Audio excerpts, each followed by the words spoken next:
गाड़ी ना हो, गुर्बत ना हो, बीमारी ना हो, जहालत ना हो, ये नवाज शरीफ चाहता है।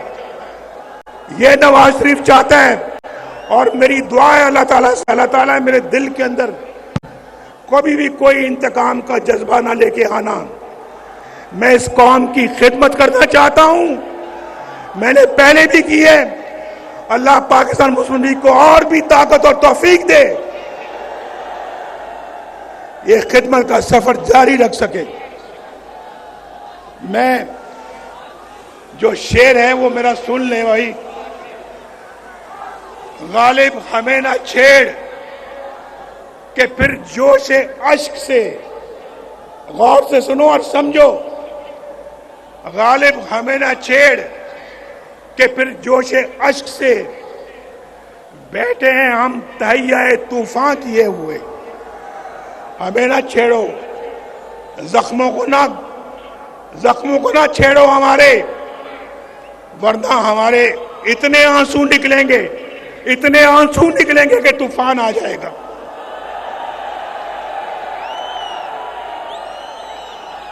क्यों नहीं आएंगे आंसू क्यों नहीं आएंगे? ये बैठी है मरियम बैठी है यहां पर, आपके सामने है। यहां पूछे इससे कि वो अजियत का लम्हा कैसे कोई भुला सकता है, जब मरियम को अपने कैदी बाप के सामने गिरफ्तार किया जा रहा था। मैं कोट लखपत जेल में कैदी था, बंद था, और नैब वाले आकर मेरी आंखों के सामने इसको कैद करके लेके जाना चाह रहे थे। ये मेरे पास आई, मैं सामने बैठा था कि अबू जान ये मुझे अरेस्ट करना चाहते हैं, गिरफ्तार करना चाहते हैं, मैं क्या करूं? मैं क्या, एक कैदी क्या कर सकता है? अरेस्ट करना चाहते हैं तो कर लें।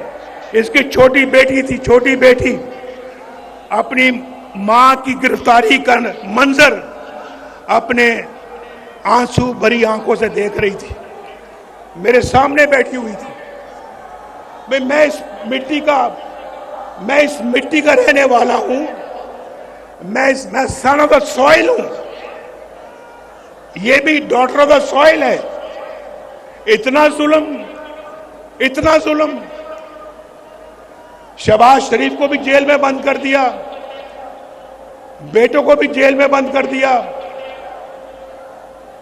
ये राणा सनाउल्लाह को बंद नहीं किया बल्कि सजाए मौत देने के चक्कर में थे। हनीफ अब्बासी को बंद नहीं किया बल्कि सजाए मौत देने के चक्कर में थे। और लोगों को, ख्वाजा साद रफीक जो अभी आपके सामने बात कर रहे थे, 2 साल जेल में बंद रखा।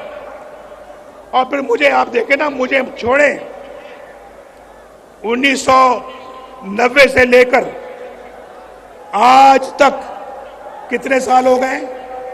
जरा हिसाब आता है या हिसाब में कमजोर हो?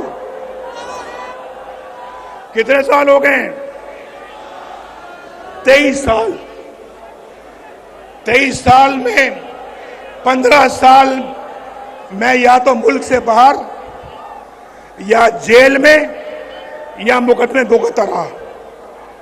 अगर ये 23 साल मैंने पाकिस्तान को दिए होते, आज अल्लाह के फजल करम से पाकिस्तान एक जन्नत बना होता, जन्नत। हम फिर जन्नत बनाएंगे इसको इंशाअल्लाह। मैं पूछता हूं भाई, ये जो दौर गुजरा है एक हमारे मुल्क के अंदर, जो दौर हो गुजरा है, उस दौर का कोई एक कारनामा, कोई एक मंसूबा बता दो जो उस दौर ने बनाया हो, बताओ कोई। लेकिन अगर हमसे पूछते हो तो पूछो कि तामीर और तरक्की का कौन सा मंसूबा है, कौन सा काम है जो हमने नहीं किया? कौन सा काम है? हमसे पूछते हैं हमारा बयानिया क्या है। हमारा बयानिया पूछना है तो फिर ऑरेंज लाइन से पूछो जो शहबाज शरीफ ने बनाई यहां पे। कराची की ग्रीन लाइन से पूछो। हमारा बयानिया पूछना है तो मेट्रो बस से पूछो। एक शहर में नहीं, कई शहरों में। पेशावर इस्लामाबाद मोटरवे से पूछो। हमारा बयानिया पूछना है तो फिर चाकी के एटमी धमाकों से पूछो। हमारा बयानिया पूछना है तो फिर रोटी की कीमत से पूछो, डॉलर के रेट से पूछो, गरीब के बिजली के बिलों से पूछो। हमारा बयानिया पूछना है तो फिर इखलाकियात से पूछो। और आपको पता है कि हमारे इखलाकियात में उनके इखलाकियात में कितना फर्क था। बुजुर्गों की इज्जत से पूछो। हम वो नहीं है जो किसी की पगड़ी उछालें। ये पगड़ी उछालना उनका काम था, हमारा नहीं है। और मैं ये समझता हूं मेरे भाइयों, दोस्तों, और मेरी बहनें भी यहां पे हैं या नहीं है? बहनें कहां हैं हमारी?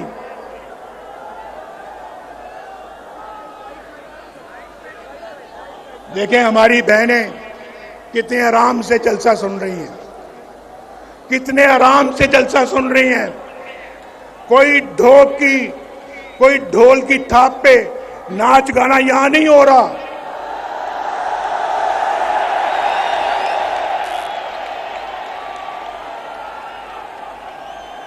मेरी बात समझ गए आप या नहीं समझे?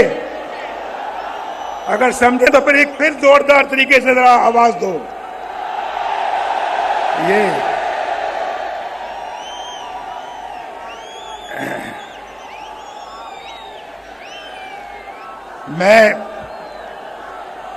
मैं समझता हूं कि पाकिस्तान के अवाम को जो दरपेश मसाइल हैं, क्योंकि अब कोताही की कोई गुंजाइश नहीं है, गुंजाइश नहीं है कोताही की। पाकिस्तान के अवाम को जो दरपेश मसाइल हैं, उनके असबाब पे गौर करें और आइन की रूह के मुताबिक मुत्तहिद होकर मुस्तकबिल का प्लान बनाएं। हमारे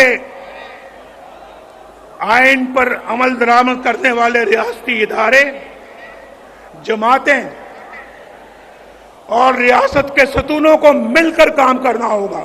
मिलकर कहो मेरे साथ, मिलकर काम करना होगा। आप भी दुनिया में एक मुनफरिद मकाम हासिल करना चाहते हो या नहीं?